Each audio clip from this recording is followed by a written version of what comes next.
you think of this? We are revisiting the best things from our past to let you know whether they are the best things for your future. I'm Jeff Abiad, and with me is Josue Escobar. Are they the best things for our future?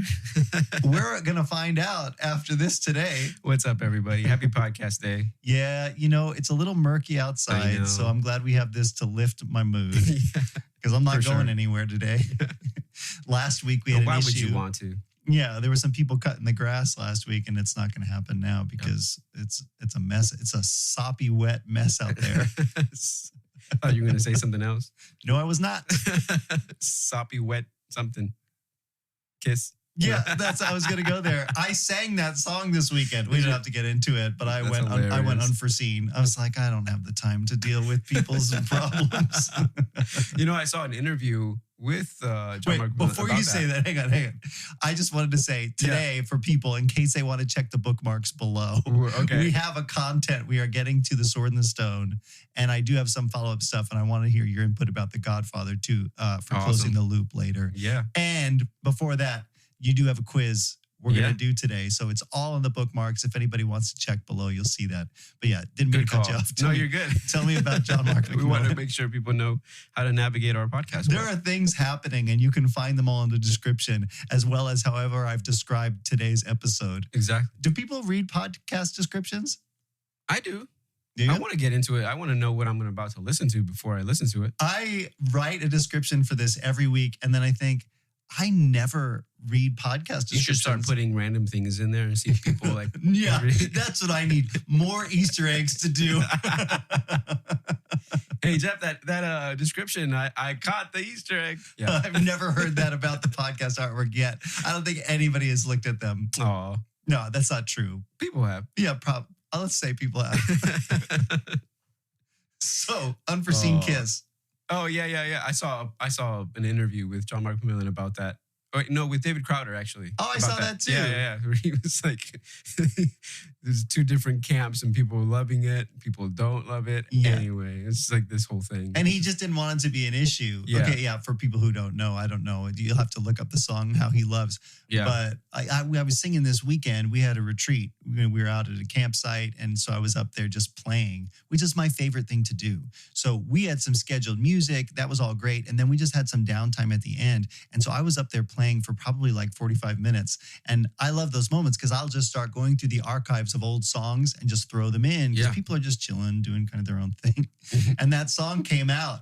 And first, I'm like, I don't even know if I remember all the lyrics. This happened a couple times where I'll just have to like start singing and trust my brain that it'll just work. That's pretty dangerous. It is. For me, that would be really dangerous. It just happened. And then the second is, I was saying that song. It just kind of came out. That's hilarious. Yeah, it was fun. What is your opinion? Because people vary on this about camping. Are you a big camper? No, not really. Do you guys as a family, have you ever gone on a camping trip? No, we haven't. We've talked about it. Maybe we've talked about it. We haven't really done it though. Like going out with maybe me and Ezra or the whole family or just the kids. I don't know. Yeah, because growing up, I did it twice when I was a kid. That's it? Yeah. Family stuff? Yeah, family. And it was always like to go to the beach. Like we camped out, but then we also like went to the beach. Like Virginia Beach or Ocean City. Or I think Virginia Beach has like campground. On the sand, kind of? No, a little further off. You're still like in the woods. You still feel kind of wooded area. I feel like. Yeah.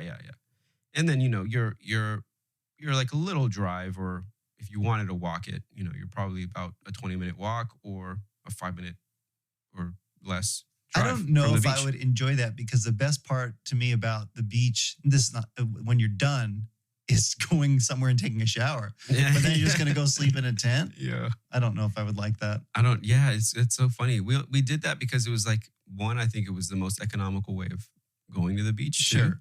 Yep. But I remember doing that twice when I was a kid. And then after that, never again. I think we always went to hotels. Yeah. I wonder now, the perspective of my parents, certainly because I was Royal Rangers. So I was twice a year at least going to powwows and doing events and stuff. Yeah. And we would always have like a full like campsite, kids from all over the place, competition stuff. But I never had to bring the tent myself. I was responsible for maybe my sleeping bag or whatever. And I have memories as a kid of really loving it and loving hanging out with my friends. But the actual act of like camping, I hate being dirty. I can't stand it. I hate like, the idea of having to take my dirty shoes and bring them inside and keep my clean clothes separate, it just stresses me out. And I know other people just don't care. They're just going to smell, but I can't stand it, you know? So then I go camping without having to smell bad afterwards. You're saying you can't do that? Yeah, you can. What? Yeah, you can. How? I don't know. Deodorant? No. You're not covering up a fire pit smell. Oh, well, that's not a bad smell. If you smell like smoke, no, that's I'm not okay with that. Okay, that maybe me too, but it's always everything's getting dirty, and I can't take that. And so I was thinking, like, because I as a kid, I had my experience, and then as a dad, going back now with my kids, like Ephraim, when he was just old enough to start camping, the first time we went, the dads had to be there for a kid his age at that time. Yeah. So I went because I wanted him to experience it. I'm like, I loved this stuff as a kid. Let me help you. For sure. But as like at the time, whatever, late 30s, having to sleep on the ground, you know, I knew this already wasn't going to be good. I have a very specific mattress now that I sleep on and pillow, you know, because my back is a problem. Yeah. And it was so miserable. And then there were kids in the tent next door and they were just yakking it up till the wee hours and I could not sleep. And I was so mad. And I know myself now, like, you don't want to deal with a Jeff that has not had enough sleep. I'm not a benefit to anybody in the world like that. That's so funny. And this same thing. So we went this weekend and it was great. And we had this group of people in their 20s and 30s and they're all for it. And I had my 2 younger boys with me. Yeah. And so they were super excited. And the campground is all this stuff, including paintball. Wow, that's cool. So the kids were excited to do it. And they're pretty little, you know, for all this high ropes course, like legitimately. And they're going all the way to the top. And now I'm like, well, I want them to like experience this stuff, but they're also at the bottom of the age bracket that can handle this. Oh, yeah. Justice took a headshot during paintball. Oh, no. Oh, I obviously did not feel good. Did he get a welt? Well, it literally hit him on the head, like his hair. Gosh. So he had paint in his hair, so he can't. Yeah, they both got 1 or 2 good hits, but they left enjoying it. Yeah. Oh, man, I remember paintballing when I was a kid. I never did. This was literally my second time ever doing it. Yeah, it's crazy. It hurts. Yeah. It hurts. I wore like a couple shirts after like the first time. I'm like, nope, long sleeve shirt and another shirt. Right. Just to kind of absorb the impact. That's what we did. We brought long sleeves and pants and you know, it was 85 degrees. Yeah. All of a sudden the weather went, nope, it's hot again. Yeah. Oh, man. man. Like, what in the world? We were all dying. So it's all over the place. But the previous year, we had on the Saturday night done this late night capture the flag. And I've always been a fan done that before. That's of capture really cool. the flag. Yeah. But this campground is amazing, but it's all run by young people, maybe in their 20s. I can't even be in their 30s. So for our group, the guy running it last year was younger than all of us. Certainly younger than me, but younger than everybody. You know, he's used to dealing with, because they do a lot of younger kids, junior high, high school, whatever. And we're all a little bit older. And so he's laying this out at nighttime. And their job is to get everybody hyped and excited. But for a group that is like young adults, you know, it's a different vibe, but competitive. Yeah. And so it's at night capture the flag. So the ground is all bordered in like LED lights. Oh, that's and the flags were these 2 like glowing balls. But the way you tag somebody out is you have to hit him with a dodgeball. And it's like just adding another layer. That's great. Another layer, but it's also on the honor system. Did you get hit? Did you not? I don't know. And people are pegging people with dodgeballs. And then the rules keep changing because the game isn't working. And we're going to do it this way. And so-and-so said they got hit and they didn't. And I had not slept well the night before. And it's the end of a full day and singing and services and whatever. So by 10 o'clock, this was not the best version of Jeff. And then when I took a dodgeball to the head, I'm like, nope. Pastor Jeff shouldn't be on the field right now because this will not come out. Like, this is not going to be my best performance. Oh, no. So this year at that same slot, we did Pac-Man in their giant maze. And it was basically glorified freeze tag. But you had a couple ghosts and then trying to tag people. And that was better. And once I was done, like I have scars. I got cut up a little bit. Yeah. And then I was like, nope, this is me tapping out. Let my kids keep going if they want. Awesome. I know my limits. Yeah. That's good. And I need to sleep and I need a good shower. That's so funny. You need to do the bougie version of the camping trip. That is exactly what I need to do. Yeah. I found that place where I found they have those tiny cabins and stuff. And you're in nature. And even in the cabin, you've got a big bed right next to a giant window. So you could even be inside and feel like you're outside. Yeah. And then you can go out. They have a fire pit. You can do the stuff. But at the end of the day, there's a little shower in there and a little kitchenette if you want to make your ramen or whatever. No problem. That's so great. I just had that ramen again last night. Yeah. And you're right. The sodium content is through the roof. I mean, sodium is good for you, but not that much. Oh, it's like your daily value of sodium. It's certainly close to 100%. That's so hilarious. I sprinkled a little bit less last night. So funny. Do you not do the thing like I was always taught when you go camping or you go whatever, your luggage always has your clean clothes. Mm-hmm. And then you take a trash bag or like a grocery store bag. Yeah. And put your dirty clothes in that. It's always separate. Yeah, I definitely. That way you're not mixing dirty and clean and. Right. And this was only 2 days, but I do that. Yeah. The problem is when you're with somebody else who does not have the same standards that you have. You tell them. No, it doesn't work. It does not work. Hey, man, this is my dirty clothes. I can tell you because even this weekend, keeping the bathroom doors open versus shut, because we were in like the little leader cabins, which are great. Yeah. But they had to cram the 2 boys and I in one small space not designed for 3 people. And so they're on a bunk bed and I'm on a bed right next to them and we have all of our stuff. And so I'm like, got to be regimented, guys. Keep your stuff here. Tuck it under the bed, whatever. Yeah. But and I can, with my little guys, I can control. But the minute you start getting like adults involved, trying to get everybody to operate on those same rules without being annoying, which I'm like, I can tend to be annoying because I'm very like, nope, shoes out here, whatever. And in fact, the bathroom doors they didn't close quite properly. So if you didn't know it, and I spent time with my boys like, hey, you got to turn this and shut it. But not everybody was. So it would occasionally get open. And you know what happens? If somebody leaves the light on at night, all the bugs go in the bathroom. Oh, dude. And you're in nature. So I'm like, I'm not going to complain. We're on a campsite. But the very last day, yesterday morning, Justice was in the shower next to me. There's 2 tiny little showers. And he's hesitant to get in because he saw things flying around. Yeah. But it was fine. I would be too. So, in this movie, we're going to watch The Sword in the Stone, talk about it today. Yeah. When Merlin turns back into full-size Merlin when he was a squirrel and that little woman squirrel that was in love with him screams at that happens. I'm in the shower and next to me, like a woman just terrified, like is about to get murdered. And I'm like, I have to be calm because I'm not running over there. I'm in the shower. So is he. Yeah. I'm like, what's happening? Trying to talk him down like a 911 operator. What's going on? It's okay. Yeah. There's a bug! It was a gross looking bug when I found it later. Yeah. But I'm trying to keep it cool. Hey, it's all right. You're fine. I thought he broke something. Oh my gosh. I didn't hear any fall, so he's fine. But he was not happy. And I'm like, this is why we have rules. The bug turned into a wizard. Yeah, that would have been worse. So yeah, before we jump into The Sword in the Stone today, we got a little quiz that you have prepared this time that is going to set us up for this movie that I don't even want to talk about until we get to it. I mean, if you haven't watched this movie, I won't sing the song again. You have to listen to the end of last week. It's Disney's King Arthur origin story. Yeah. Right? So if you haven't watched this story. It is. It totally is. If you know King Arthur and the Knights of the Round Table or is it the Knights Templar? That's something else, right? That's something else. That's something else. But I was going to say the Da Vinci Code.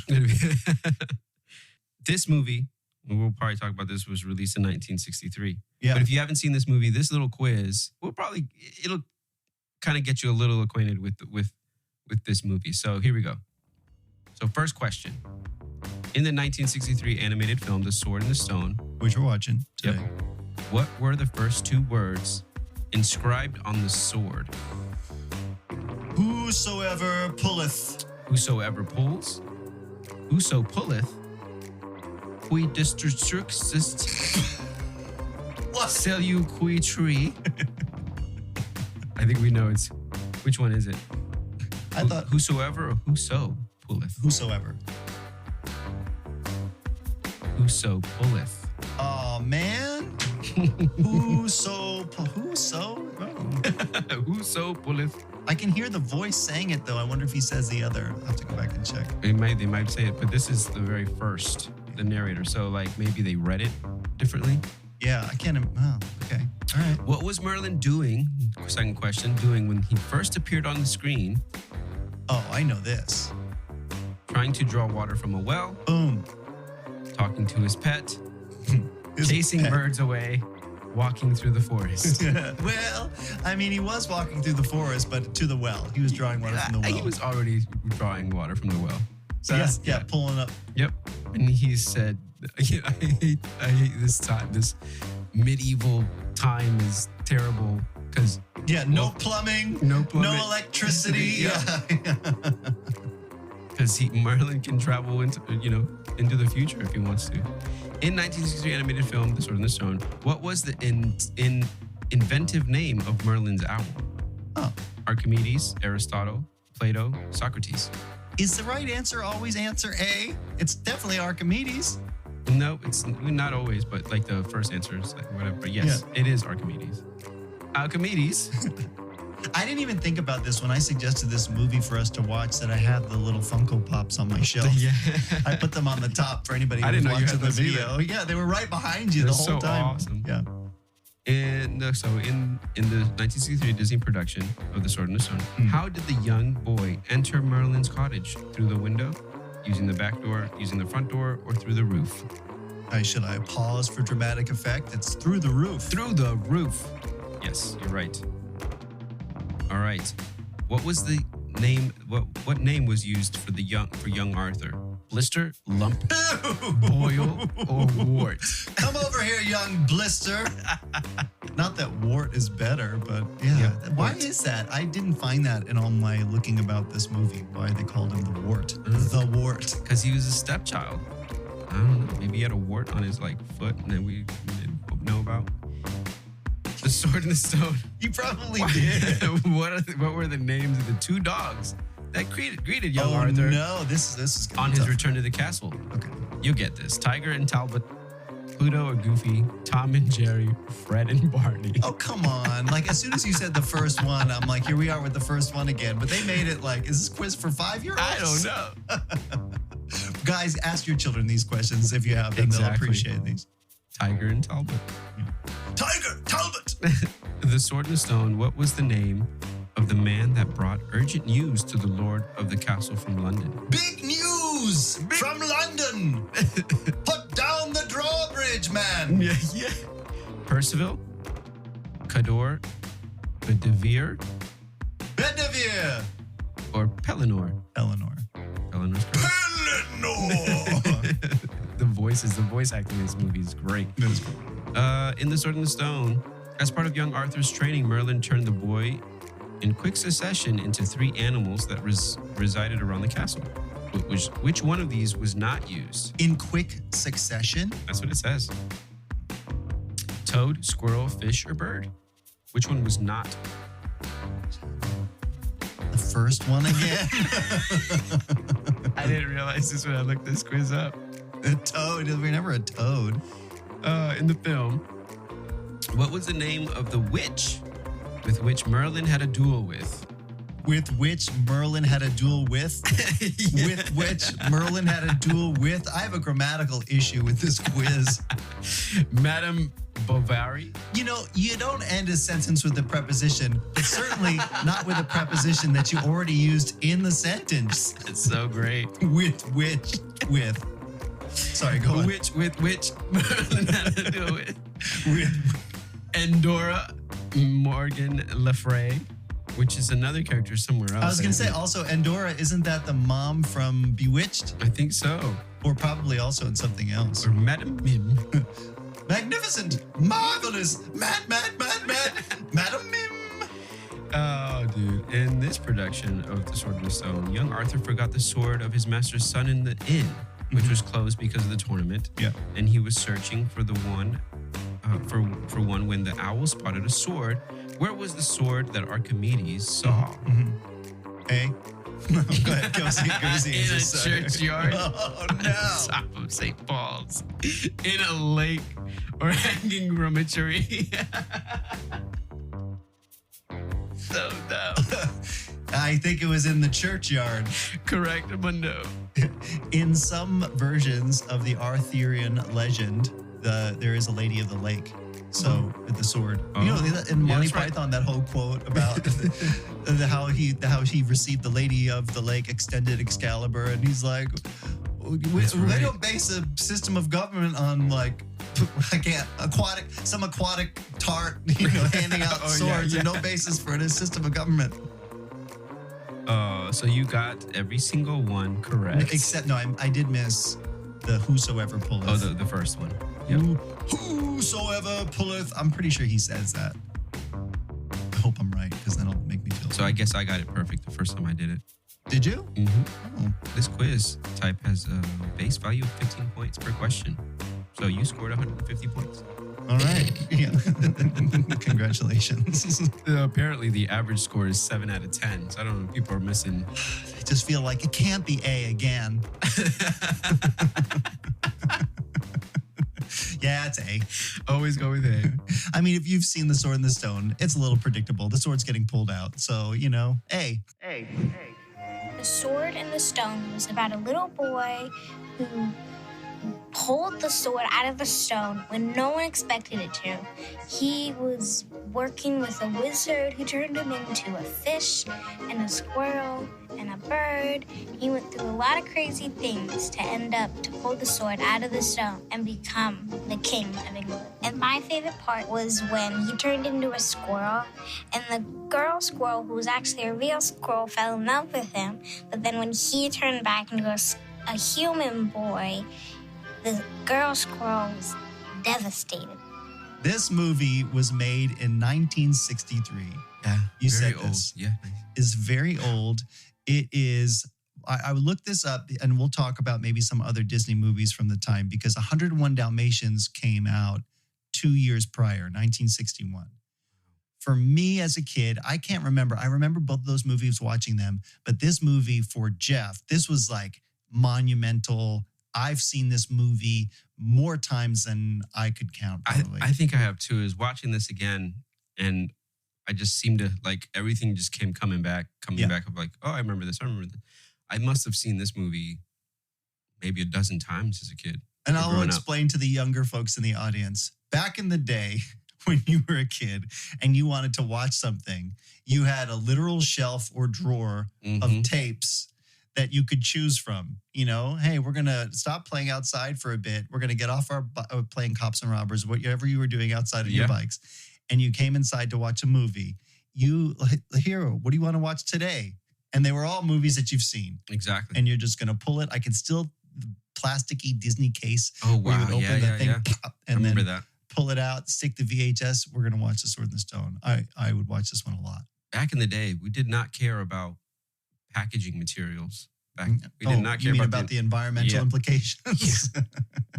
The most plastic you can get. Yeah, let's put more plastic on that. The kids will love it. White petroleum-based plastic all over this thing. Disney has always had a thing, though, about their packaging, too, and making it stand out. Because you would have your normal VHS tapes in their sleeve, and then you have this big, fat, almost looked like a book. And they were almost padded. Yeah. And that was probably part of the deal, too. Make it feel like a storybook, and it kind of stood out. So good on them. And you always knew, like, if you were trying to put the VHS back in the wrong way. The wrong direction, yeah. You always knew if you were doing it wrong. Like, oh, nope, I got to flip it around. That's very true. So I looked up the director for this, and there, as in a lot of other Disney things, there are multiple people involved. Yeah. But the first name on the director list, which I believe was basically the primary director, Wolfgang Reitherman. I thought you were going to say Wolfgang Puck. No. Wolfgang, I don't know how you would pronounce Reitherman, who is also responsible for Aristocats, which came out in 1970, which I've never seen, actually. The Jungle Book, no, we all seen 1967. I've seen that a lot. And Sleeping Beauty, which was in 1959. Wow. Those are his top credits, so I'm sure other stuff in there. Yeah. There's two other directors on this, Clyde Geronimi, and David Hand. David Hand was on Bambi in 1942 and Snow White in 1937. So old, but classic. And then Clyde Geronimi, Cinderella 1950, Alice in Wonderland 1951, Peter Pan 1953, And then Sleeping Beauty in 1959. Dang. I just say all that to go, wow. I mean, no wonder, this is a movie I would come back to. This is like classic Disney era. Yeah, it was. So I wasn't watching it till the 80s. Did you notice how much of I'm wondering about the animators, because the style of animation, I could almost see the same type of the deer, the squirrel animation in a lot of these movies. No, it's very funny that you say that. And I think a lot of it had to do with budget cuts. Oh, really? Yep. They would, because if you notice, there's one time where Kay's eating a turkey leg, whatever, and it looks really familiar. It's pulled right from another, I can't even remember what movie it is. So you're watching this, or you're watching Wart walk around, and then if you look at the Jungle Book and you see Mowgli, and you go, oh, it's almost like it's the same animation. Dang. Similar directors, obviously same voices, because the guy who plays Sir Ector is also the voice of Bagheera in The Jungle King. Wow. Or Jungle King. Jungle Book. The Jungle King. It's a whole other thing. The Jungle Book, yeah. So they're reusing a lot of stuff. So if you're noticing something like that, I would almost think, it's probably the exact thing. Yeah. I mean, but at the same time, though, why change something that was really good? Well, just trying to help him out. This really worked well, so let's just copy and paste it into something else. In fact, I read, I pulled this for later, but I'll just share it now. A bunch of elements out of Sleeping Beauty, which is 1959, have been recycled into films like this one. So it reuses the opening credit backgrounds, which I was thinking watching this, I really like these opening credits. It feels very classic Disney. The backgrounds are the same, obviously the same kind of medieval setting. So kind of like Bambi almost, copy and paste. The intro. And a lot of the animation sequences. But the three most noticeable are King Hubert from Sleeping Beauty, who, if you think about it, really resembles Sir Ector. Wow. The owl from the forest scene in Sleeping Beauty inspired Archimedes. And Maleficent, like the dragon form that she takes. Yeah. You got the same basic thing in Madame Mim. Oh, yeah, when she turns to the pink dragon. Yeah. And this says, let me see. It was against her rules, by the way. Yeah, that's exactly. Well, she said nothing about purple dragons. Ector and Pelinor's laughing animation was also recycled from King Hubert and King Stefan from Sleeping Beauty. I don't know that movie as well because I was watching this. Yeah. But they use a lot of stuff like that. That's really interesting. Yeah, so it would come up a lot. But I loved it. But the voice acting too is amazing. Oh. And it's the same guys that are in other movies too. Yeah, the guy who's playing Sir Ector, we said, is Bagheera. Yeah. Madame Mim, she's also the nanny in 101 Dalmatians. Oh, and once I read that, I was like, oh yeah. Makes sense. The same exact voice. Sir Kay, I couldn't find what else he was. It said he was Lou from Back to the Future, but I couldn't remember who Lou is. Me neither. Anyway, that's not a voice actor thing. Huh. Sir Pellinor. Pellinor is Alfred from the TV Batman series. Oh, really? Yeah. Oh, that's really cool. And the wolf, who you probably wouldn't recognize, nope. James McDonald, is Jacques from Cinderella. He also plays that guy, not Gus, but Jacques, the main little mouse. Yeah. And he's a dormouse. He's the dormouse in Alice in Wonderland, the drunk one. That's hilarious. I mean, the only thing he does in this movie is... yeah, exactly. He just gets pummeled. And Archimedes is Rabbit from Winnie the Pooh. Oh, wow. Oh, yeah, that's right. I can hear it now. Yep, yeah, exactly. Merlin... Who? What? Who? I am a bird. I am a bird. Merlin, his name is Carl Swenson. I didn't see what else he was in that was like super notable. The Wart, is voiced by 3 different boys in this movie. Could you tell? Oh, no, I couldn't. Come on. You didn't hear his voice go from pre-pubescent to deep?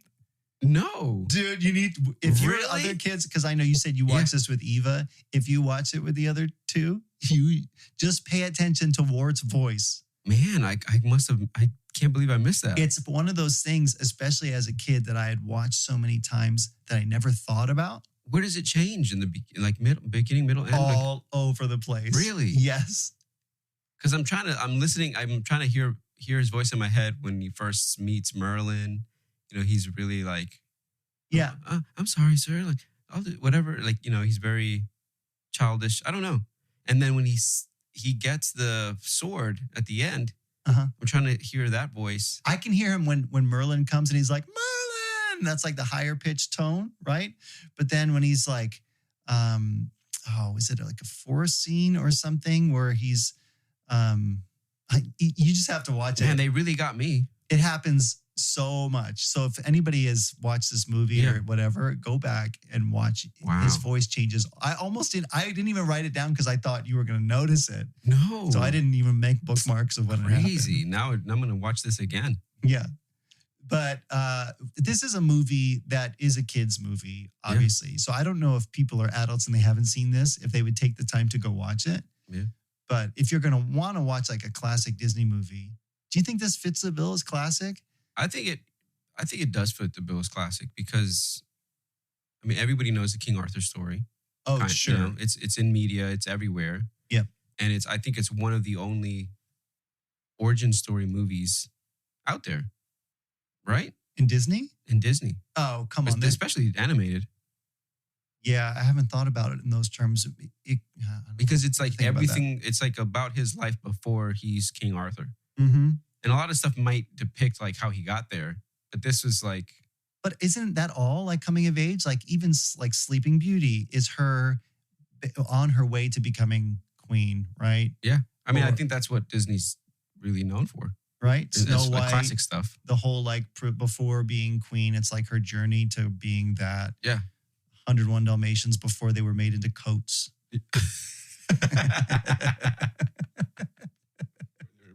The Jungle Book before he escaped the jungle, but that's more about his journey as before a kid. He became Tarzan. Before he became the Wart. Or after, I guess, chronologically speaking. Oh my gosh. Yeah. The characters in this one, there's only a few of them, and some of them play multiple roles. Yeah. So like the guy who plays Sir Ector is also the narrator's voice at the beginning, right? Mm. And then Madame Mim, is she also the lady in the kitchen with the dishes and stuff? Oh, so yeah. You know what? She probably is. And is she also the voice of the squirrel, the fat squirrel? Oh, yeah. I don't know. Ooh. You know? I'm going to have to look it up. And then Merlin's character in this, he doesn't obviously voice other things. He's kind of the main, besides the Wart, the main character in this. But there's a very small cast of characters. Yeah. It's very, I mean, it's the Wart, Merlin, Archimedes. Sir Hector, Archimedes, and what's the brother? Kay. Kay. Yeah. I mean, I don't consider Mim being like a main character. No, and that's one of my kids' comments is I thought the Madame Mim scene was way longer. And it's not. It's very short, but it stands out. Yeah. I think because it's a little traumatizing for children. Yeah, maybe. I mean, it's very wild and like, I mean, it's all over the place. She's a crazy character. She is crazy. She's a crazy character. She's like, you think I'm ugly? I can be uglier than this. Yeah, and he's like, oh, that would be something. Yeah. I can be beautiful, you know? And they put the drums in. Dum, dum, dum, dum, dum, dum, oh, yeah. There are no qualms back in the day with all that stuff. No, it is funny. That is a very specific, like, this kind of thing would not really fly today. Yeah. Even in kids' cartoons, like right. cultures are very different than today. Yeah, stereotypes and stuff like that. Yeah, exactly. Merlin may be one of my favorite characters in Disney media. And I will say, because after this, like this is the first version of the Sword in the Stone King Arthur I ever knew. But I've always been into King Arthur stories, probably because of this. Probably also because it has existed for, when did you say it was first written? It was like 1100. 1100 something, 1115. Crazy. For me too, like anything that has to do with Arthur or Merlin, you know, Arthur's story, I'm always interested because I want to see more of Merlin. Yeah. Like I forget what movie it was that I saw that was a live action movie about King Arthur, all this stuff. And Merlin was like a side character. Yeah. And I'm like kind of bummed. it must always be the case because this is the only version of King Arthur that I can think of Merlin being like, he's like the main character. Yeah, he's the kind of the linchpin, I guess. And it's really funny because at the end of the movie, we're skipping ahead, but the end of the movie when he goes to Bermuda in the 21st century or whatever, and he comes back and he's like, what are we doing in this? Oh, that's right. King Arthur and then the Knights of the Round Table. How did I not know? It's like, really? you forgot that detail? You were waiting for him at your house. He's going to be here in half an hour. I'm going to set up and you're like, there's something special about this boy. You'll see. Yeah, you're right. And then he doesn't remember that, oh yeah, this kid is supposed to be King Arthur. Some description that I saw when I was looking for details on IMDb describes Merlin as an amnesiac. And I was like, what is he talking about? Is he that forgetful? And I'm like, oh, yeah, he really is. He really is. Yeah, because he's always like, what's that spell? How do I do that thing? Hockety, pockety. Yeah, hockety, pockety. Yeah, it's really funny. And I think you always have, it's like that eccentric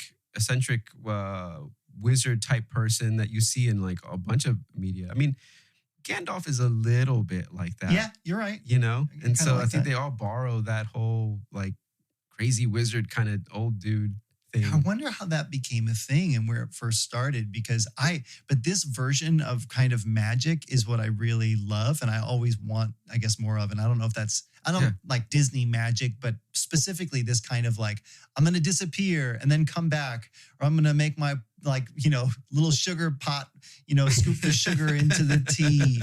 I'm going to transform us into fish, or I don't know. Yeah. It's very kind of magician. Like even when I see a magician, I'm kind of wanting stuff like this, like pull a rabbit out of a hat. It's very Disney fitting, you know, with the fairy and the wizard magic stuff is very fitting for Disney imagination type of thing, which is really cool. I wonder, so there's a part of the movie where he tells him, if you have a little bit of imagination, you can be these things. Yeah. I wonder, does it take a little bit of imagination and magic to become what they did?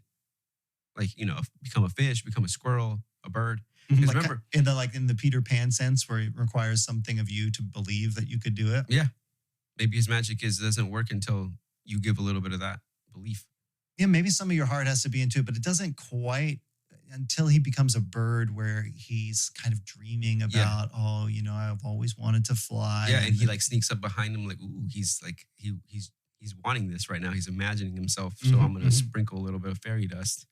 Wizard dust. Interesting. I'm going to have to think about that and come back to it. Yeah, it's pretty cool. But he is like the funnest character. And I don't know if this is a reason why I read that even though Disney didn't know it, he was a character that Bill Peet modeled Merlin after.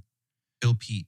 The animator on this. So, because this said, and I just pulled this from IMDb, Pete saw them both as argumentative, cantankerous, but playful and very intelligent. And he also gave Merlin Walt Disney's nose. Oh, really? Yeah. It says is the second time, which you'll probably know this, that Walt was unknowingly a model for a wizard, but the first one was a wizard, Yensid, from The Sorcerer's Apprentice. Oh, wow. And you think, I guess they kind of, I don't know, have a similar vibe. But I mean, that Yensid is way less playful than Merlin is. Yeah. But those are the scenes that I really remember. Like every time Merlin does something silly or fun or funny, Yeah. And he's got Archimedes there as his like straight man. Yeah. Who's an owl. His right hand. Yeah. Let's just give our plot synopsis. So take us through, we'll be quick, but what happens here? So Merlin knows about this boy, a special boy that he has to like basically take under his wing because he's special. He's got like a destiny, I guess. And he wants to like educate him because he thinks education is very important. So he's got some sort of soothsaying prophetic word that somebody's going to come his way and he's going to have to train him. Yeah. And the owl, Archimedes, is like, you're whatever. You don't know anything. You senile man. You don't know. I've lived around you long enough. Yeah. But this boy, it comes to pass that this boy falls into his lap. Through his roof. And he's in like, the exact spot. Yep, the exact spot, the exact moment that he said he would. And he does. He's like education is important, my boy. You got to learn. Don't just set your expectations to like the lowest denominator.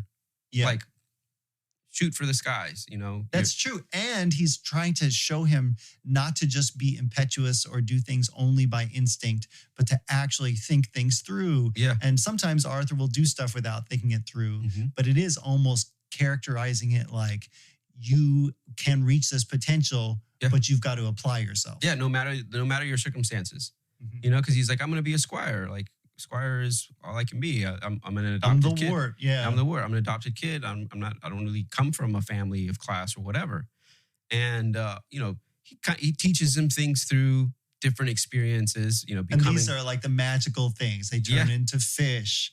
Yeah. And they turn into squirrels, which seems like, why are you doing this? And squirrels are always in trouble. They're always like squirrely. Yeah. And he's using these things not only to teach him life lessons, but as the movie goes on, always something else happens that Merlin didn't necessarily intend, but comes up. Yeah. Like the little squirrel falls in love with him. And now they were talking about gravity, you know, where it's like, what's gravity? But now they're talking about how love is such a powerful force. And I really like that scene, that part where he was like, it's like love, like the most powerful thing. And he's like, well, in some ways it is, you know? Same thing when they're birds, or even Arthur Wart's interchange with the people that are in charge of him who adopted him, where Merlin's trying to get him out of there so he can do the important thing of teaching him. Yeah. But really, Wart's learning something in his interaction with these, you know, pseudo parent figures in his life. Exactly. Yeah. So all these things happen in the middle of the story, and at the very beginning, you find out that in England, you have I forget what it was, but there was a battle. There was a sword. Legend was sorry. Yeah. You said you wouldn't sing. I'm sorry, I couldn't help myself. There's a sword in a stone in an anvil that whoever pulls this sword becomes whosoever.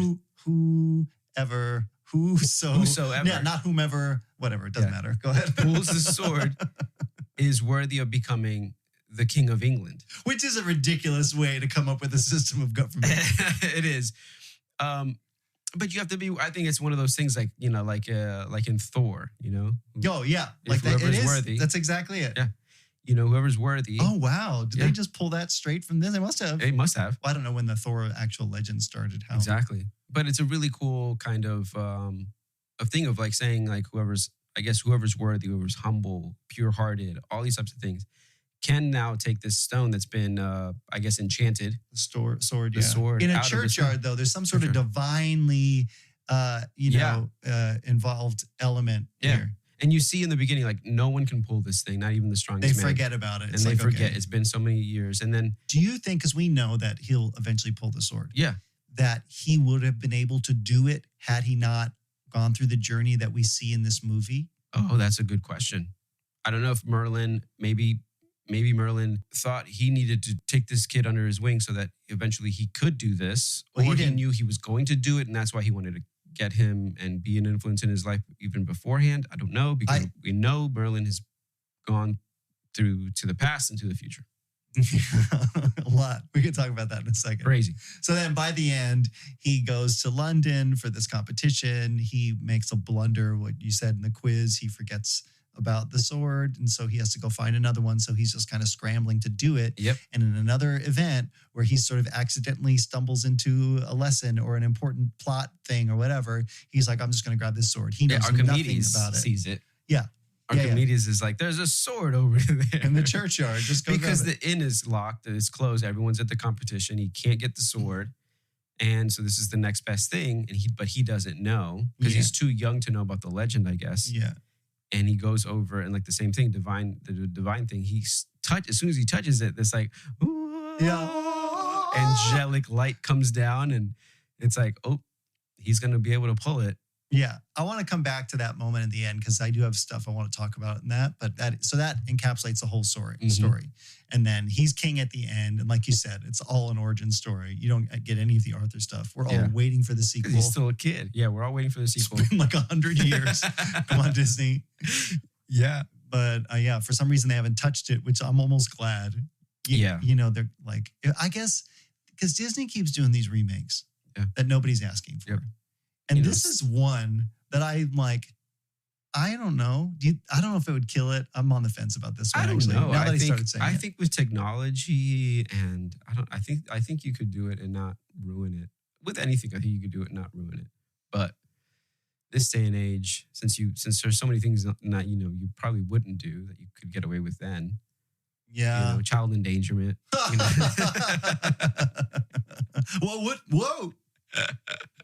I love Madam Mim in a scantily clad I love all of Merlin's beats. So back at the beginning, like you said, he's talking about plumbing, and he's always dropping little future references, whether it's the locomotive, he talks about the London Times, and he's like, well, we got to get these medieval ideas out of your head. And, talking about the earth being flat versus round, which is a misnomer. I think most people then,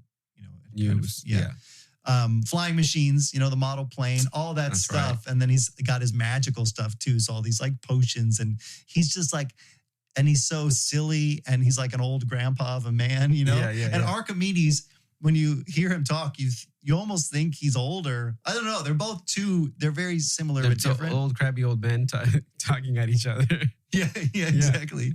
And then you introduce Wart into it, and then it's all fun. It's like when he's getting the sugar, and you get to experience this through Wart's eyes, or like cleaning up the pots and pans, or turning into all the animals, like. Those are all just fun. Yeah. And then as you introduce this thread through the whole movie of this wolf, I don't even know that's right. why the wolf is in this.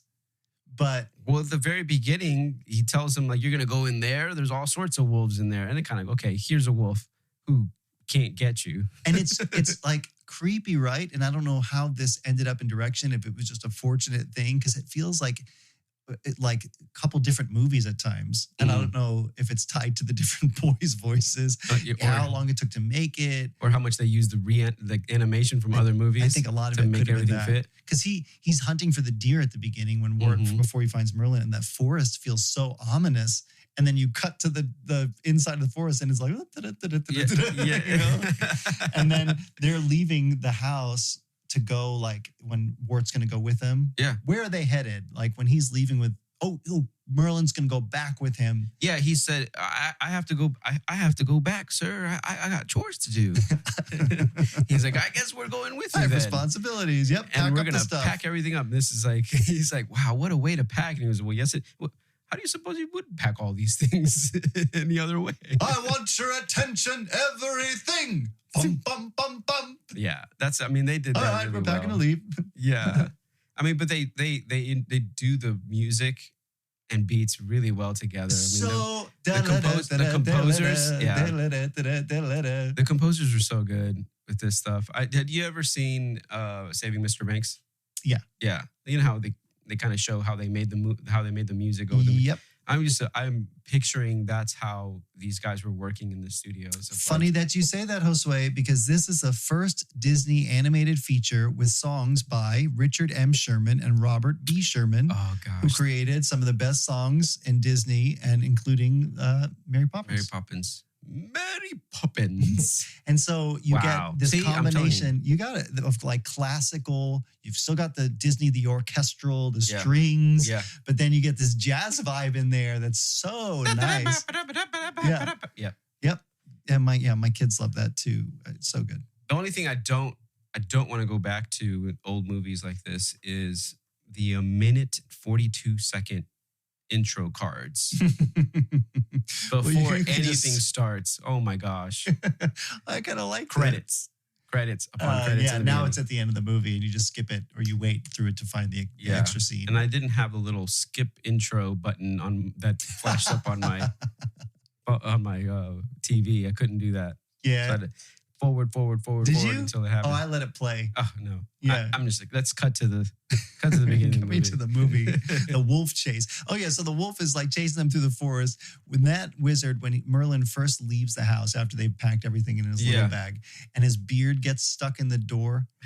This I remember because my cousin, we used to watch it with each other growing up. He's the one that had the movie growing up. And when he like pull, and then his beard pops out and his face turns into a big fuzzball was his favorite thing growing up. I can still hear him laughing. And so it kind of makes me laugh every time. That's hilarious. And then that wolf is chasing them, and that whole bit is great where he's like chomping at the Wart's leg, You can't get him. And he just cannot catch a break. He's basically like Wild Coyote. Yeah. Yeah, like Wile E. Coyote. Wile E. Coyote, yeah. He can't, he trips himself up basically. Yep. It's so good. But yeah, so what were your favorite bits throughout the movie? My favorite bits are the squirrel bit and when he actually pulls the stone. Yeah. You know, kids like I don't know why I like the stone bit when he pulls the sword. I think when I think back at it when I'm a kid, I'm thinking it gives you this sense of like maybe I can be that kid. Mm-hmm. Yeah. You know, that inspiration of like, I don't know, it just gives you this like feeling of like I can accomplish because he did. Yeah. He's chosen. If I'm like I'm just like him. I like to play outside. I like these things. I like to get into predicaments, you know, whatever. I don't know. It's a really cool, inspiring moment, I guess. Yeah. I really like that. And then the fact that right away, his stepfather is like, I'm really sorry. Well, you know, he apologizes and he's like, bow down to your king, you know, and they accept it. It's really cool. There's a little, that instance of when the moment happens, right? Mm-hmm. And they want him to prove it. So stick the sword back in the stone, you know, and then prove it. And he like goes to do it, right? And then they all start like, well, anybody can pull a sword once it's already been pulled, you know? And he goes start pulling it, and then everybody starts going in and they can't pull it out. Yeah, and the one guy with the voice goes, hey, hold on. Let the boy try. Exactly. He's like, come on. He's like the most respectable guy in that whole bunch. Yeah. He didn't look down at the kid. And no, not at all. I think, I don't know. There are still people like that in the world. Yeah, like that man that kind of makes way for him to become who he was destined to be. Mm-hmm. Yep. And so he pulls it again, and everybody recognizes, oh, this is a miracle. Yeah. You know, and their belief is stirred, and that's kind of the moment. Do they see the ray of light and do they hear the angelic voices? I assume they did. I think they did too. The guy's like, it's a miracle. Yeah. Ordained by heaven. Remind me again why Merlin left. Oh, he was mad. Yeah, he was mad that he was going to be a squire. Yeah, that's right. Because after all that happens and that whole battle happens with Madame Mim, and then Wart gets to find, because he had gotten in trouble, so he wasn't going to go to London. Yeah, and then they would say last minute because guy gets the mumps. Oh, that's right. Which I at first thought Merlin did it, but it couldn't have been because he was so mad that Wart's going to go. Yeah. And so, and then he's like, I'm going to be a squire. I'm going to be Kay's squire. And he's so like, what? You're wasting all this education. I told you could be better than this. Yeah. Not realizing this was going to be the vehicle to him becoming king. Because he forgets, like, blow me to Bermuda. Yeah. And it happens. Yeah. That reminds me a little bit of the genie from Aladdin. Yeah. When he takes off at the end of the first movie or whatever. Yeah. When he comes back, he's in the like Bermuda shorts, and Merlin's kind of the same way. Yeah, that's true. He comes back with like modern beach wear. Modern beach wear. He's got a baseball cap and Hawaiian shirt with his educated owl. Educated owl. And Archimedes is so mad. Yeah. That's when they first meet the family or whatever. Yeah. I tracked every funny little expression that they wrote, but I didn't get them all. But when I started paying attention, the amount of times that they say funny little things, like just out of the blue, like Jehoshaphat. Oh, yeah. Or Gadzooks. Yep. And Wart comes in, and when the kitchen stuff is all going down, he says, jumping hop toads. Madam Mim, bat gizzards. And the lady, that must have been the kitchen one again. Good heavens is something you hear a lot. Or heaven preserve us. What? There's stuff like that all over this movie that I guess if you're a kids movie, you're not gonna drop the F-bomb on that swear button. Yeah. There were a lot of those all throughout the movie. But did you notice, so talk about Wart's voice and stuff, the amount of time that they reused the same vocal clip where he goes, whoa, what, whoa. Oh, yeah. They probably used it like 5 or 6 different times. Whoa! I can tell you, they used it one time when he was hunting after the deer, and he falls down right at the beginning with Kay. Oh, geez. Yeah. Another time when he falls into Merlin's house, not long after. Wow. Same exact. Whoa! Right? Wow. And I tracked almost like a quarter of that audio clip, but I'm not sure if it's it. When he comes home and the dogs grab him, and lick him all over, and he goes like, "What?" Yeah. It sounds like it could be pulled from that, but I'm not going to count that because I'm not sure. So I'm going to say the third time when he's falling as a squirrel at the beginning of the squirrel sequence. Whoa! Right? Yeah. Again, as a squirrel, when he gets like knocked by Merlin, I wrote, but I'm not sure which other one. But anyway, it happens twice in the squirrel scene. Another time as a bird when he's just learning to fly. Yeah. Whoa! Wow. Another time as a bird when he falls down Madame Mim's chimney. Whoa! Oh my gosh. And then another time when he falls with all the dishes, when he's got all the dishes and he finds out he's going to London and he falls down the stairs. Oh, that's right. He falls backwards on the stairs. How do you not break his neck? I don't know. Whoa. 7 times.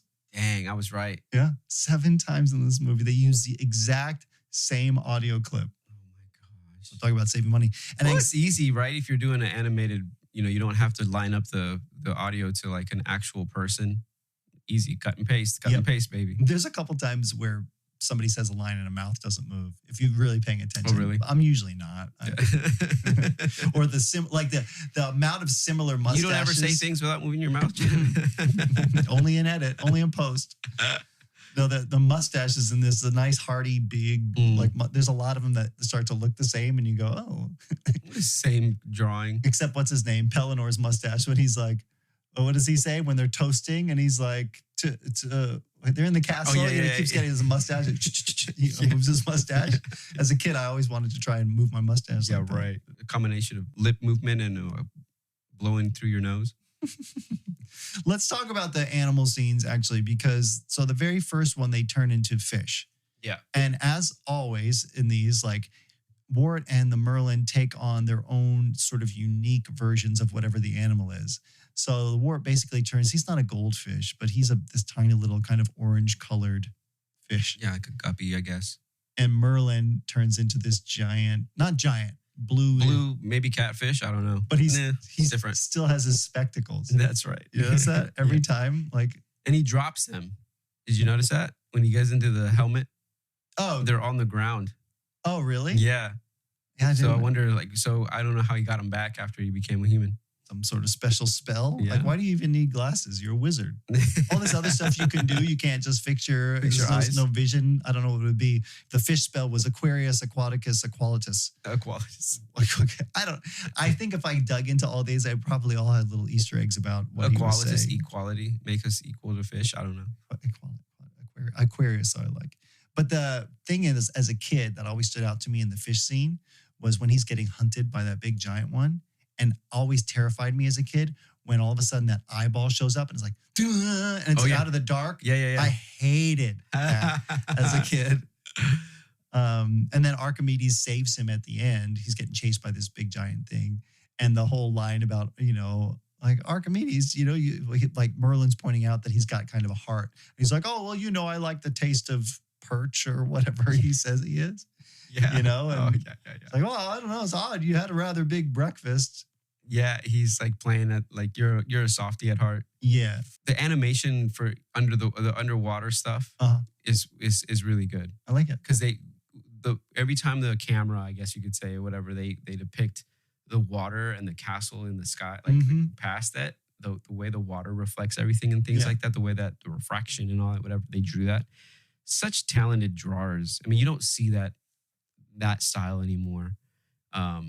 You can even see some of the pencil erase marks of like the fins, and if you look at those details, you could see how they drew it. Erase marks. You could the pencil lines from frame to frame. You can see those come in and out. Really good stuff. Imagine being an animator. It would take so long. It probably I don't know how long it took to make the movie, but it probably took a year to make the movie. Oh, I would say years. Probably, yeah. I mean, talk about, reasons to reuse animation. Forget about budget. Have you ever tried to draw 2 pictures that look exactly the same? Oh, gosh. No. And I get I'm that. sure it's probably super difficult. And there's processes, you're tracing and whatever, but, and you can notice sometimes if you're paying attention, like, oh, this is a different shape or this is whatever. But honestly, the amount of just frames that you have to animate, I mean, it's crazy. And some of the things are really, if it's a still shot, if they're not moving too much and they're just talking, you can just animate the mouth and leave the rest of it together. Yeah. The body alone. But it's this weird, funky thing, right? But they're adding movement even on the body when it doesn't matter, just to make it look a little more natural. Because no fish, no person is actually 100% still when they're maybe just their face is emoting or whatever. Right. It's so good. It's so good. Yeah, it's really the good. Bubbles moving while stuff like they added all those things. It's so crazy. Yeah, and so they come out. The in between there is that kind of kitchen cleaning when he sets all the dishes to clean. Figitus, whatever. You get that jazzy number that you're talking about. I think that's Ephraim's favorite. I love that. Yeah. And then they go to the squirrel scene. My favorite part of that is when Kay gets wrapped around with the mop. The mop. and but then the mop goes to the ground and he's like cleaning. It's so good. His head goes in the bucket. Like, that is like my favorite gag in the entire movie. His head going into the bucket. Being waterboarded. Yeah. But while that's happening, they cut to the squirrel scene or right before that or whatever. And all my kids are like, oh, watch out, Dad. And I'm like, what? Like squirrels. Yeah, like, yeah. Oh, yeah. You gonna shoot them? Yeah, I have a thing with squirrels. They're my nemesis in our backyard. That was so good. I love how like they can speak and the female squirrels are like yeah. So good. I'm not a squirrel, I'm a boy. And I liked how Merlin has no sympathy for him. He's just like, oh, well, this is it. Once a squirrel picks a mate, she picks it for life. And I can't interfere until and then happens that fat squirrel. And he's like, nope, I'm not having it. Get out of my way. I have my own problems to deal with, whatever. So good. Yeah. He completely... and that poor little squirrel when he turns into a real boy again. Yeah. Oh. And then again, with his deep voice, I told you, I'm a real boy. See, it all sounded the same to me. Oh my gosh, I need to pay attention. To and that chase scene, because of course the wolf is after them again, but also when he's running from her, and then they go through that sequence of like jumping on top of Archimedes, who doesn't know it's them. Oh yeah. And then getting pecked on by the woodpecker and all that stuff. Yeah. They're really well done. I was really. Yeah, fun. I think that was Eva's favorite of the sequences. Yeah. The woodpecker. Yeah. Yeah, that was really funny. And then Archimedes and all the whole thing. Chew you squirrely squirrels. Yeah. And she also was like, oh, she'll find another squirrel guy. Like, oh. She will, yeah. But yeah, Merlin, like, I'm not a boy. I'm not a squirrel. I'm a boy. I'm not a boy. I'm a man. I'm a human. She's like grabbing him. Human man. Yeah, that's right. Those inflections they add, that's really cool. Yeah, and that the character of that like chubby little squirrel who loves him so much but treats him all rough. Yeah, that's right. Yeah, knocks him into the tree. She's a pretty strong squirrel. I think I said that. I'm like, oh, she's got some muscle about her. She shoves him right into And finally he's had enough, in the bush. Snick, snack, snore him. And then she screams. I can't do it. And then he barks at her. Woof, oh, woof, that's woof, right. Woof. What a jerk. What a jerk. Well, I think he had it. Yeah. He didn't sleep. I can relate. He's in that dodgeballs stupid tower. Talk about a terrible way to sleep, when they send him up to the guest room. Best room in the house. Yeah, right. And it's all like, pouring rain. Leaking. He's like plunging it with freaking umbrellas. Where did he get all these umbrellas? He just brought them back from the future. Probably, yeah. And hocus pocus. Certainly he couldn't sleep very well in there with all of his stuff. And I like how he unpacked it all in there. Anyway, and so then they're back to, he's kind of teaching, he wants to teach Wart, like to get educated because Wart gets in trouble after that, after the mop scene. 3 whatever. demerits. Another 3. And then he takes away the whole trip to London. You're not going to be Kay's squire because Kay is training to be a knight. Yep. And then Merlin's all happy about it because he can, teach him. Yep. Which, by the way, we may not have said. So this becomes, they're going to have a tournament to establish who the king is going to be because the sword is years past. Yep. And that's what Kay is That's what Pellinor came to say. That's right. That they Big news from London. Yep. That they're going to have a tournament. A tournament, and whoever wins this tournament will become the king. What's it? Because I don't know how long it's been since they've had a king, but yeah. Yeah. Maybe they have a steward. Steward. And they have that line there about Kay. No, I was thinking about what's Denethor with the grapes. Oh, yeah. Or the tomatoes, I mean. The classroom bit, though, they go back and he's trying to teach him. And then Archimedes ends up teaching him. He gets frustrated because he will be your pupil. He's your pupil, however he really lays into it. Yeah. Because Archimedes has an issue that you can't teach him the future to educate him. Yeah. You have to learn from the past. And so he gets all frustrated. And so Archimedes is like, read all these books. Wort can't read. I'm going to teach you the alphabet. Mm-hmm. All this is going down, but they're all getting frustrated with each other. And then that's when Wort kind of has his dream of like, oh, I've always wanted to fly. Yeah. Oh, yeah, because he gets a plane stuck in his beard. That's right. He winds it all up and it's wound up into his beard. Yeah. So and then they cut to the flying scene. They're getting hunted by another bird as he's teaching them. Hawk. Yeah. Yeah. And that's Archimedes and the Wort that are flying. So Merlin never turns into a bird. No, yeah, because he shows up afterwards to kind of save him from Mim. Yeah. So he gets stuck in Madame Mim's house. And that really is another one of those standout, probably best scenes in this where you get her, again, another magic one. She's doing all this like hideous stuff. Like, fill the whole house. Yeah. I can be teeny, small as a mouse. Yeah.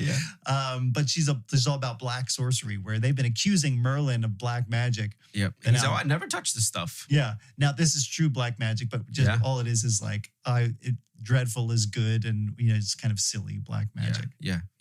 And it ends up where, Merlin intervenes because she finds out that he thinks something about this boy. So, it can't be. If you must be good, then you can't survive. I'm going to destroy you. Oh my gosh. He's like, destroy me in his low, cracky voice. And so then Merlin pops in and they decide in order to decide the fate of the boy, I guess, they're going to have a wizard's duel, which is weird that it even exists. Yeah, I mean, they have to duel somehow. So can't just be 5 paces. They're going to just turn into different things with the intent of destroying one another. Wild. Yeah, that's just what we're going to... Well, that's what duels are.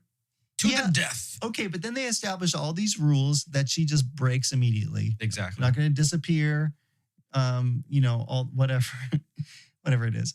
And then, but that's what I'm thinking. Like in the end, because she's surprised every time he does something that's like gonna kill her. Like he turns into a goat when she's stuck in the tree as the rhinoceros, and she's like, "You wouldn't dare!" And he butts her off the edge. Yeah. And that's when she turns into a dragon because she's so upset. Yeah. And he's like, I'm thinking, this was the point. Yeah. Why does Merlin only turn into kind, gentle creatures? He's like, I'm going to be a little turtle. For what? For what? Yeah. And then I'm going to turn into a rabbit. And then she bites off his tail almost immediately. Yeah, and he's like offended. He goes back to grab his tail. I'm like, well, the point is she's supposed to be killing you, is it not? Yeah. Well, I mean, it's a kid's thing too, right? Yeah, you have to show that he's still a kind person, even though he's supposed to be doing a duel. I don't know if maybe the duel's supposed to be like an out-magicked kind of thing. Like, you out-magicked me, that's great. Now you win. But he specifically said, Archimedes, do you have to destroy one another? Yeah, that's true. So after all this, the that's chicken, so funny. The walrus, the elephant, the mouse, I like the tiger snake transformation where she was a tiger and then he goes to grab her tail or whatever and she turns into a snake. Really smooth animation, yeah. That's really cool. Yeah, and then the dragon is the last thing and then Merlin turns into a disease. Yeah. I didn't write it down. First is the spots. Yeah. Yeah. And then you break out in hot and then cold flashes. Yeah. And violent sneezing. Yeah. What did he say the name of it was? It's like Malagaliptopterosis, something like that. Yeah. Something made up, so not to scare children. She's like, "Oh, you'll survive. You'll get better in a couple weeks." Like, a couple weeks? I can't stand being sick. Can you imagine? A couple weeks. And because the way for her to get better is lots of wholesome sunshine. Oh, so he puts a hole in her roof. That's pretty good. I guess. Yeah. Ward doesn't fall. Just to get her back. Yeah. Get her back. But the lesson there, knowledge and wisdom is the true power, is where they come to, which I guess really does set Ward up then to be Arthur. Yeah. You don't get, who knows? I mean, we know what kind of a king King Arthur is. Yeah, well, yeah. I needed to go back and watch or even read some Arthur stuff. Yeah. Yeah. What has been like your favorite version of King Arthur? Besides, we'll talk about this one in a second. I mean, I honestly couldn't tell you. I don't know when was the last time. I know I referenced a movie where they kind of sidelined Merlin, but I don't even remember what movie that was. There was also a TV show, I think, called Merlin. So talk about making him the main character. Is that HBO movie or HBO show or something I don't even remember. I think I recall hearing about that. You mentioned, was it Transformers? Oh yeah, it's called The Last Knight, isn't it? Yep. Not that that's the Sword and the Stone or Arthur at all. No, but it's kind of rough. It's kind of like that. Yeah, Monty Python is all King Arthur. Yeah. As king, but incompetent. Another old Disney one that I thought at some point we should revisit for this podcast is called A Kid in King Arthur's Court. Oh, that's right. Yeah. And the kid basically time travels, and I can't remember why, if it was like I have a wish or a dream or something, back into this time period. Yeah. But he's not King Arthur. He meets King Arthur, who's really old, I think, at the time. It's kind of a weird little take on that story. Do you remember the movie First Night, I think it was called, with Richard Gere is Lancelot and Sean Connery is like an older King Arthur? No. I remember really liking that, but again, because I like everything that's King Arthur. But Sean Connery is his older Sean self. Connery. Yep. And he's married to Guinevere, I think. Yeah, she might, because she's the queen. But then Richard Gere's character comes in as Lancelot, who earns the trust of Arthur and is like his favorite guy, but then it has a thing for Guinevere. And so then it's this whole, I don't remember at all, but tension between them. I remember Sean Connery in Dragonheart. Yeah, well, that's not an adaptation of this. There's been a couple other Arthur things that have come out. There's a lot. Excalibur or something like that. Mm-hmm. It's really one of those like classic tales that have just been told. Yeah, isn't there a Shrek based on this story exactly, too? Yeah. So funny. Yeah. All right. Well, I mean, so how did everybody receive this movie? What do we think of this one?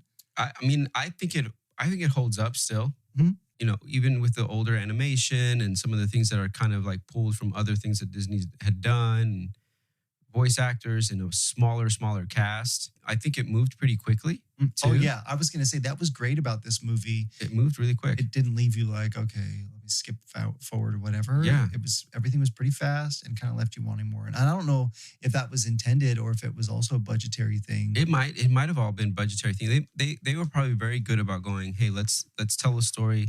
Let's tell it well paced because we don't have all the time in the world and budget in the world to drag this on. Yeah. So I think, sometimes that's pretty detrimental to a storytelling, but in this case, I think it worked in their favor. Mm-hmm.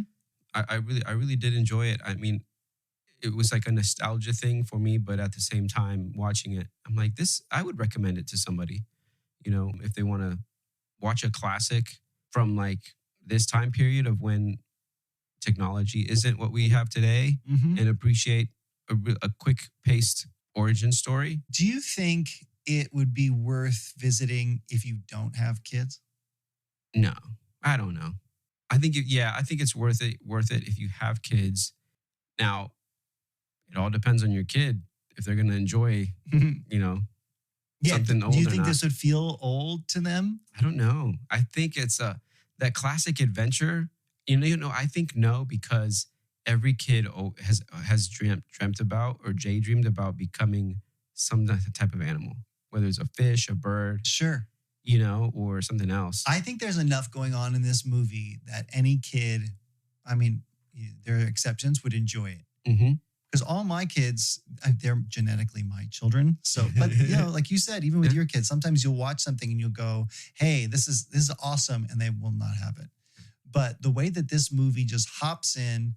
And one has that kind of dramatic tension. You get the forest, but then catches you off guard with the humor. Yeah. And they do. And we talked about this in a very dramatic way with Mrs. Doubtfire, how you go from a really funny beat to like a serious moment. Yeah. And you get the silly squirrel scene to like, oh, love, it might be the most powerful force on earth, you know? And then the strings pick up and where it's like another day. And I just think it does a good job of keeping that moving where you don't feel like anything's dragging. You're not waiting for something to happen. There are just story beat after story beat. And then it leads ultimately to the fulfillment of what you've been waiting for. Yeah. There's a really great payoff. Yeah. And even in that stuff, even the stuff that's more adult, like separated from Merlin, there's that, you know, like I said before, like that moment where he grabs the stone and becomes King Arthur, you know, becomes the king. Even in that, as a kid's, from a kid's perspective, you can go like, wow, like this all of like, I'm a kid, like this could happen to me. Can this happen to me? Kind of thing is really something that pulls kids. Yeah, I would say if you've got kids and they haven't seen this, definitely introduce them to it. Yeah, and just see what their brains, how they process this stuff, because it's an talk about imagination, using your imagination. This really does spark your imagination totally as a kid. So yeah, I love it. I say it definitely holds up. It is worth revisiting. Yeah, it doesn't seem super dated either. Is this one to you? Because I had this as like a really specific movie in my history that I would come back to. If somebody asked me my favorite Disney movie, even considering a lot of the newer ones, the ones that stand out to me, I think because I grew up on this is one of my top Disney movies. Yeah. So when you talk classic era, now classic for us, classic for my kids now is like, I don't even know if The Lion King makes a classic cut for them. I know, right? Isn't that crazy? Like when my daughter was like her first Disney, besides the re-release of Lion King, I think was Rapunzel. Like Tangled may have been that first. So these are so old for them, and they were old for us. But when you think of this era of movies, is it top for you? I guess so. I mean, I think for me that era was probably Bambi is the top. Really? Yeah. When I introduced that to my kids, this was a long time ago. My kids watched that one. They liked it. And mine all liked it too. And I thought of all the movies, it's a weird one to think that somebody would just jump into and really love. Yeah. I thought it would be one that dragged for them. But no, they really got it. Yeah. Oh my gosh. The music in that. Yeah. It's crazy. Yeah. And it's got its own beats. But yeah. Yeah. What'd you think? I love it. I still love it for the same reasons. I love the Arthur stuff. It does make me want to like pull out a sword and find out that I'm king. Although once the rubber hits the road on that, you might not like it so much. Yeah.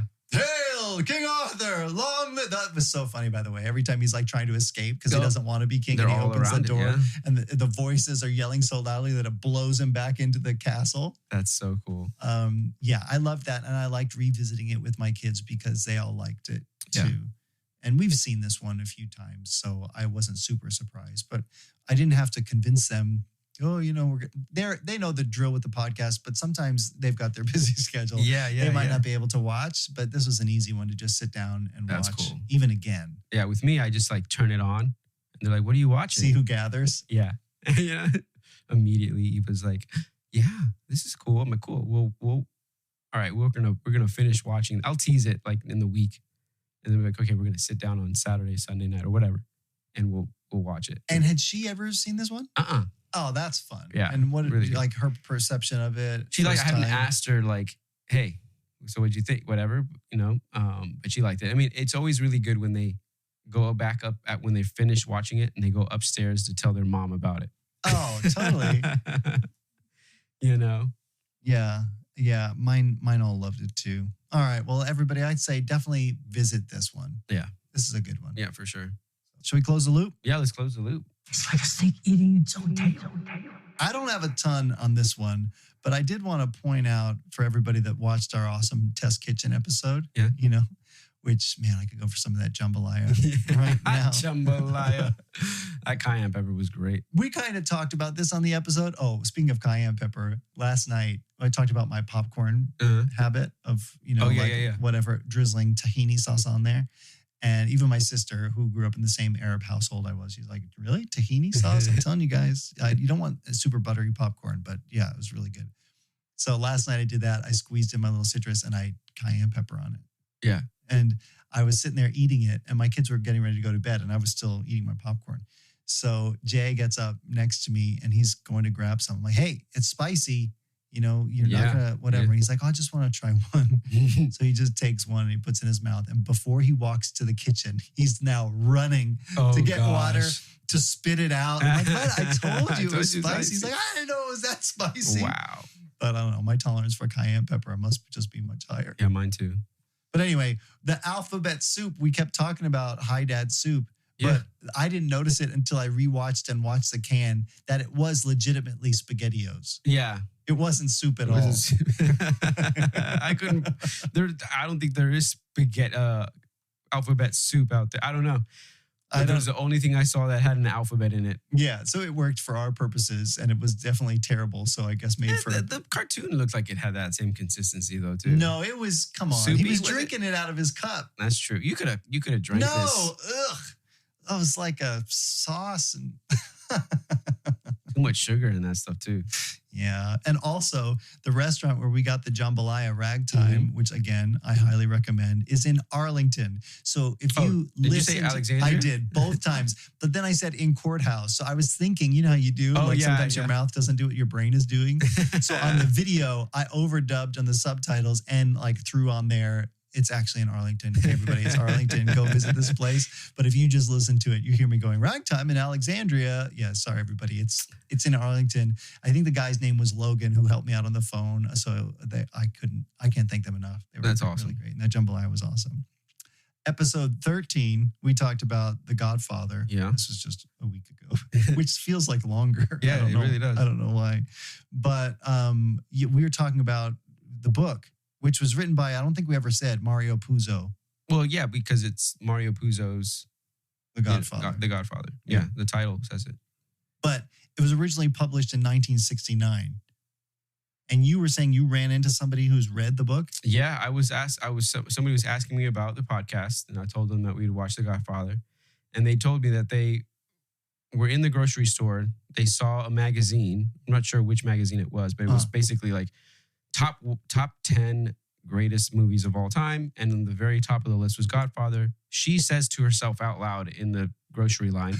Which is funny. Yeah. She must have known there were people standing nearby, right? Yeah. She's like, The Godfather. And the gentleman behind her is like, yes, have you not seen The Godfather? It is the best movie of all time. You should watch the movies. You should read the books first. And she goes, okay, I will. I read the books and then I will watch the movie. Which is a commitment. Which she did. And I was like, wow. Who is this? Like, is this an older adult, our age, younger than us? A little, our age, around our age. Friend of ours. She goes to Elizabeth's church. Her name's Tori. Great people. Her and her husband T. Great people. Awesome people. Did this just happen, or this is just when you were talking about The Godfather? She was telling you her interview? That's a really good question. I'm not sure when this happened, this story happened, but she was familiar with The Godfather when I mentioned it, and it's really funny because I was listening to another podcast that was talking about The Godfather. It was like a audiobook thing about The Godfather. They interviewed different people, like the cast and things like that. And it's very funny, and I think it's very true, that if you ask different people about The Godfather and ask them what it was about, they always tell you something a little bit different. Yeah. And so I posed that question to her, like, what is The Godfather about to you? And she was like, it's a story of revenge and inevitability. And I'm like, oh, wow, cool. Like, and just to hear her synopsis and what she took out of it or whatever is very different. Because I'm like, oh, it's about family and family first. Right, you know? right. I've heard other people say it's about the story of being an immigrant in the U.S. I'm like, whoa, wow. Which it is, yeah. And inevitability of like running away from a system that you're a part of, but inevitably being just sucked right into it. I'm like, that's a pretty cool. It is. And it's so identifiable because, I was joking that it's like, oh, yeah, and we're all just going to turn into our parents. Yeah. It does that too. And I don't know if that's just a mark of something that is a good piece of culture or literature or whatever, is that you can keep coming back to it and pulling different things from it. Yeah. It's just multi-layered like that. There's just a lot going on and it taps into the human experience in a really interesting way. Yeah, for sure. Which I think like the Arthur story does as well. Like you come back to these stories and not necessarily a sword in the stone. I feel like I'm receiving that similarly now that I did ages ago. But you can come and hit it with a couple different takes. Not to say somebody's going to go back and rewrite The Godfather, but it does, like, you can just go back to it. I've only seen it twice. Yeah. You know, and so experience it. the one thing she had mentioned was like how the book was written and how the first and second movie are done, and how how some things were really good, like the same. Some things are very, very different. Don't watch the third movie. The third movie was terrible. Like, okay. I had a friend point out to me on Facebook, actually, who's a friend of the whole trilogy, and didn't disparage the third movie as much, but to say, I guess a few years back, AMC released a version of it for their 50th anniversary or something that was the whole series, but cut in like timeline order. Because I guess there are parts in movie 2 that are flashbacks from before or during, and I can't remember because obviously I've not seen it in years. And I guess there's some time elements in 3 too. So, well, yeah. So one of the things that she kind of explained to me that I didn't know was, because I watched number 2 also. The book. You recently watched 2? Yeah. Oh, yeah. I want to. It's really good. So in the book, the things that happened in the first movie, in the book, the flashback stuff is happening simultaneously. So in the movie 2, you're getting some stuff that's a little bit extra, and they kind of wrote some things a little bit differently. But the second movie is more like the first, like the book. Yeah. That must be why they released it that way in AMC. That's interesting. Yeah. But not the third. The third is just all extra material? I believe, yeah. It's all just, extra. Which is kind of one of those things where it's like, if it's a book that holds up, use the source material. Don't make it up on your own, because you're probably going to, if you're not the writer who intended the story, you're probably going to change some things so much so that you're going to just dig yourself into a hole and people are going to like it. That's so hard, because we want to relive these things. And I don't know if it ever ends well. We were talking about Lord of the Rings, Rings of Power, and they're kind of taking their own spin on some of this stuff. But again, you're trying to fit it into existing lore. So you have maybe some parameters. And I haven't read all of, because I'm still trying to find the time to finish Children of Dune, which is the third Dune book. Oh, okay, yeah. And that's like, after a while, the original author, Frank Herbert, like he has this 3-part series and then these like prequel, House of Harkonnen, House of whatever. Yeah. But then the majority of all the other Dune materials are written by his son or sons. And I haven't read those yet, so I can't speak to them. But I feel like you start going like more and more, and then people just come back to the original going like, I just want to. Yeah, the original is better. Yeah. So coming back to what we're kind of ingesting and listening to and thinking about and doing right now, one thing that I haven't engaged with that I'm hovering around is the Penguin series. Oh, that's right. I haven't engaged. I haven't watched it yet. Either, I was wondering if you were going to do that, because I know also, like, I know you're into Batman, which I am too, sure. but not on the level that I feel like you are. The new Joker movie. Oh, it's just around the corner. Is it already out? I think it's out this week. Oh my gosh, yeah. In recording time anyway. So like that too, I don't know. I'm not as hyped about these things to just like go all for it. And also it's stuff that I can't watch with my kids. So time is limited. And the Penguin is not tied into this Joker, right? No. Yeah. So, but he's tied into it's confusing. Anybody that doesn't know, good luck. Yeah. But to the Robert Pattinson Batman. Yeah. Which was a great movie. And I mean, I think I saw a little bit of a review and they were saying how it's done really well. It seems like it. Yeah. Like it's cinematography wise, all that kind of stuff is done very, very well. The makeup, I mean, is it Colin Farrell? Yep. He's in the makeup chair to do those things like 3 or 4 hours beforehand or something. Totally. I loved showing the trailer to my wife, who is not initiated at all. Yeah. She hasn't seen the Batman, and saying, oh, that's Colin Farrell. And she wasn't even quite sure who I was talking about, because he looks nothing like himself.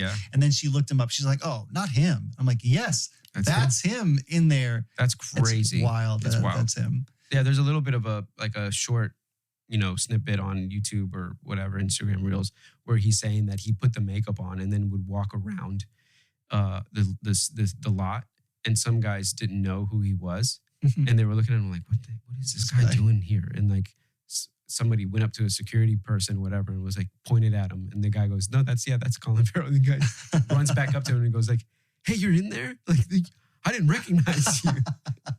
Okay. Yeah, you're about to kick me out. Mrs. Doubtfire. Yeah. So crazy.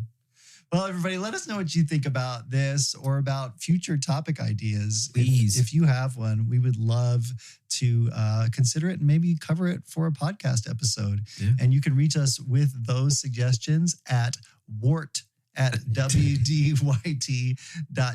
That's for what do you think? Yep. Or you can just throw a comment on Spotify. If you scroll down on Spotify, for those that don't know, you can obviously leave comments there. You can also vote on this episode and let us know specifically about Sword in the Stone. Do you think it holds up like we do? One thing I forgot to mention was if you listen to the podcast on The Godfather, the voice that we use. Thank you. I meant to say that. Yeah. Because because your friend Josh talked about somebody who also was like, yeah, don't worry about the third movie. He was, the one that had said that. Yeah. And so we talked to him about doing our intro, which have normally been kids. And we're like, well, we can't get a kid intro for The Godfather. Unless we just tell them, well, tell us what you think The Godfather is about. Yeah. So Josh had a really cool connection with Dr. Dan Isaac of Georgetown University. Yep. Who was the voice for our intro for The Godfather, which was really, really cool. Yeah. Remind me what he does at Georgetown. I think he's a professor in like an MD. Like I think, anyway, so he's a doctor, a medical doctor. And I think at the same time as a professor. Yeah. I might be getting this wrong because sometimes when my friend Josh says a bunch of stuff, there's only a certain amount of things I can follow.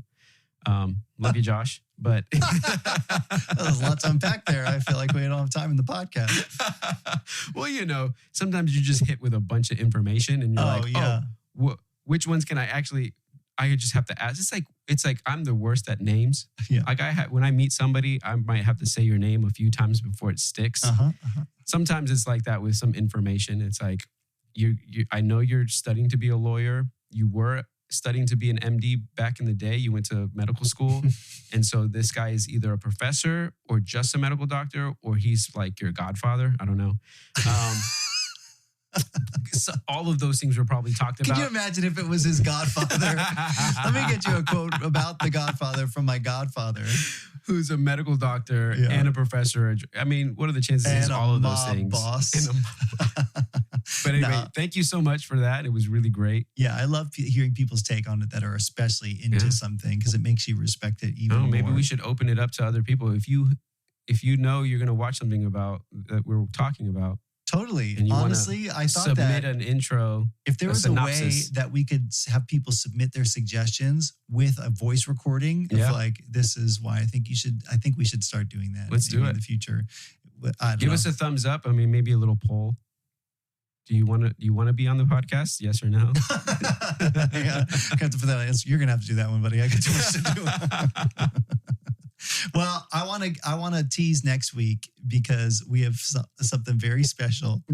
And if people want to pause right now and look at the artwork and see the Easter egg that is tying the Sword in the Stone into this very specific piece of media, I'm rubbing my hands together again.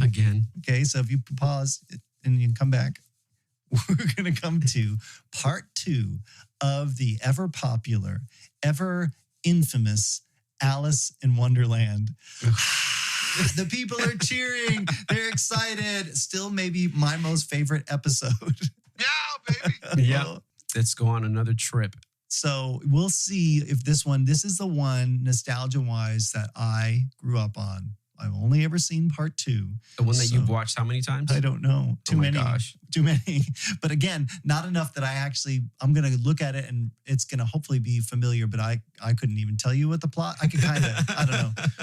But Alice Through the Looking Glass, I think this one is called. Yeah. And this is we left off last time where Alice thinks she's home, but she's not. She's really not. And then she sees this poem about the Jabberwocky and then boom. Jabberwocky is there.